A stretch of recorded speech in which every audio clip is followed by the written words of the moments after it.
Hello students, आज हम आपके सामने कैपेसिटर का एक क्वेश्चन सॉल्व करने जा रहे हैं। आपने कैपेसिटर के बहुत सारे प्रश्नों को सॉल्व किया होगा, जिसमें आप देखते होंगे कि जो हमें सर्किट गिवन होती है, जो सर्किट हमें दी गई होती है, उसमें आप इजीली ये जान जाते हैं कि जो हमारा कैपेसिटर का कॉम्बिनेशन है वो पैरेलल है, अदरवाइज सीरीज में है। बट इस टाइप की जब सर्किट्स होती हैं तो यहाँ पर आप नहीं जान पाते हैं कि जो हमारा कैपेसिटर है वो सीरीज में कनेक्ट है या पैरेलल में कनेक्ट है। इस टाइप के क्वेश्चंस को सॉल्व करने में अक्सर स्टूडेंट्स को प्रॉब्लम होती ही होती है। तो आज हम इस टाइप के क्वेश्चन को सॉल्व करने के लिए आपको एक ट्रिक बताने वाले हैं, जिससे आप चाहे जितनी ही क्यों ना कैपेसिटर लगा दिए जाए और कितनी ही डिफ़िकल्ट सर्किट क्यों ना बना दी जाए, लेकिन आप उसको इजीली सॉल्व कर सकते हैं। ठीक है, सबसे पहले क्वेश्चन एक बार पढ़ लेते हैं। क्या लिखा हुआ है कि ना 4 capacitors are connected as shown, calculate the equivalent capacitance between the point P and Q।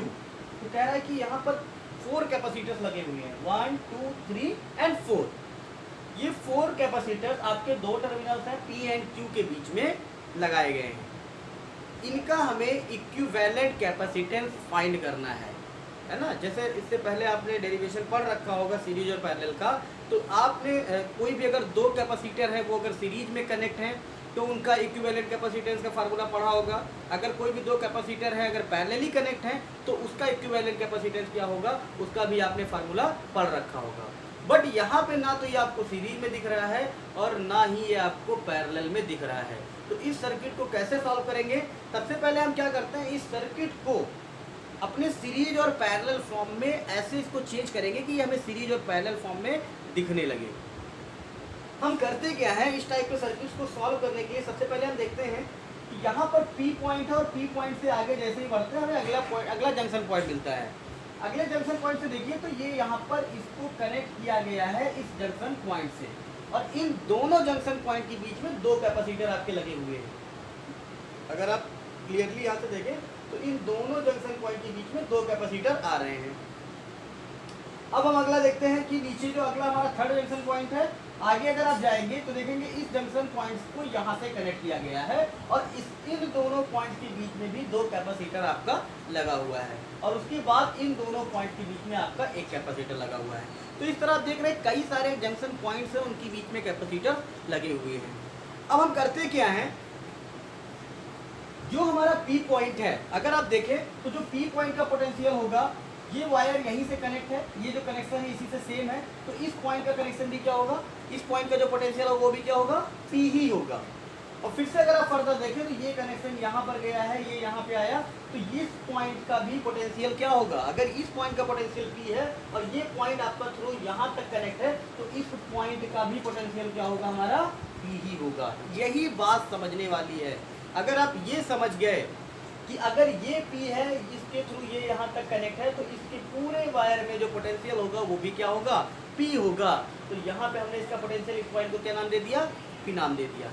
ऐसे ही अगर आप यहाँ पे समझे तो Q है, बट ये वायर से अगर देखें तो यहाँ से जो Q है, Q से आपका डायरेक्ट वो पॉइंट जो आपका ये सेकेंड वाला पॉइंट है ये डायरेक्ट नहीं कनेक्ट है, तो इसको हम Q नहीं कह सकते।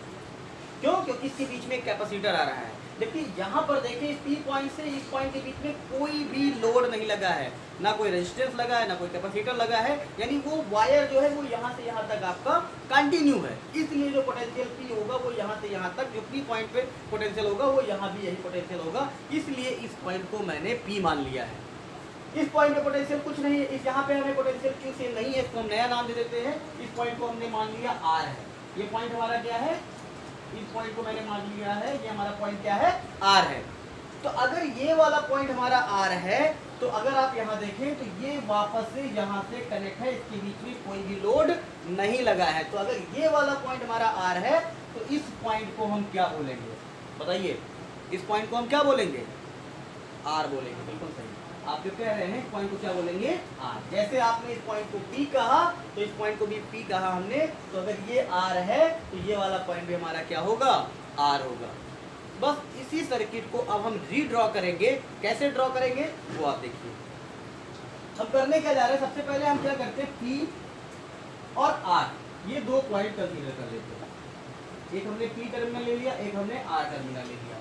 अब हम देखते हैं कि P और R पॉइंट के बीच में कितने कैपेसिटर लगे हैं, उसी को काउंट करके और P और R के बीच में हम लगाते चले जाएंगे। तो अगर यहाँ देखें, सबसे पहले हम यहाँ चलते हैं, ये पॉइंट हमारा क्या है, P है, ये पॉइंट क्या है हमारा, P है, और P से जैसे ही आगे बढ़े, यहाँ देखें हम R पर पहुँचे, P से जैसे ही हम आगे गए, ये हमारा पॉइंट P है, और जैसे ही हम आगे गए, ये हमारा पॉइंट R है। तो P और R के बीच में अगर आप देखें तो एक कैपेसिटर लगा है, कितने माइक्रोफैरेड का, 2 माइक्रोफैरेड का। तो हमने क्या किया, P और R के बीच में 2 माइक्रोफैरेड का मैंने एक कैपेसिटर लगा। ठीक, यहाँ तक किसी को कोई प्रॉब्लम नहीं होगी। P और R के बीच में मैंने 2 माइक्रोफैरेड का एक कैपेसिटर लगा दिया। अब हम आगे बढ़ते हैं, इस पॉइंट से आगे चलिए। तो ये पॉइंट हमारा क्या है, R है, और ये पॉइंट क्या है, P है। फिर से अगर आप देखें तो R और P के बीच में एक कैपेसिटर लगा है 3 माइक्रोफैरेड का। तो फिर से हमारे पास P और R पॉइंट मौजूद है, तो हम उस P और R पॉइंट के बीच में 3 माइक्रोफैरेड का एक कैपेसिटर और लगा देंगे। तो P और R के बीच में लगाना है, तो बीच में तो लगा नहीं सकते यहाँ कहीं, तो P R से दूसरा लाइन बना लेते हैं, और P और R से हमने दूसरा कैपेसिटर यहाँ कनेक्ट कर दिया। कितने माइक्रोफैरेड का है ये, 3 माइक्रोफैरेड का है। ठीक है, ये हमारा हो गया, P और R के बीच में एक दूसरा कैपेसिटर कनेक्ट हो गया, जो कि कितने का है, 3 माइक्रोफैरेड का है। फिर हम अगले आगे पॉइंट पर बढ़ते हैं। तो देखिए ये पॉइंट हमारा P है और अगला पॉइंट हमारा क्या है, R है। अगर ये देखिए, ये वाला पॉइंट हमारा P है और ये वाला पॉइंट हमारा क्या है, R है। तो फिर से देखें तो अगर P और R के बीच में एक हमारा 5 माइक्रोफैरेड का तीसरा कैपेसिटर कनेक्ट है, तो हम फिर से क्या करेंगे, P और R के बीच में एक थर्ड कैपेसिटर को कनेक्ट कर दिया मैंने। P और R के बीच में एक थर्ड कैपेसिटर मैंने कनेक्ट कर दिया, जिसकी वैल्यू क्या है, 5 माइक्रोफैरेड। ठीक, 3 कैपेसिटर जो थे वो हमारे अब कनेक्ट हो चुके हैं। P और R के बीच में हमने देखा कि 3 कैपेसिटर लगे थे, एक P R के बीच में फर्स्ट, सेकेंड, और P R के बीच में थर्ड। तो P और R के बीच में 3 कैपेसिटर लगे थे, 3 को मैंने उठा करके यहाँ पर कनेक्ट कर दिया। अब अगला आप देखें, तो ये पॉइंट मेरा R है और ये पॉइंट आपका Q है। तो R और Q के बीच में आपका एक कैपेसिटर कनेक्ट है। तो R और Q के बीच में, तो हम R और Q के बीच में सीधे सीधे कनेक्ट है, आप देख रहे होंगे। तो हम क्या करते हैं, R और Q के बीच में एक कैपेसिटर, ये पॉइंट हमारा R है और एक पॉइंट हमने यहाँ पे मान लिया Q है। तो R और Q के बीच में मैंने उठा करके एक कैपेसिटर और कनेक्ट कर दिया। तो अब अगर आप देख रहे होंगे कि जो सर्किट लीनियरली हमें दिख रही थी, अब वो हमको सीरीज और पैरेलल कॉम्बिनेशन में साफ साफ नजर आ रही है।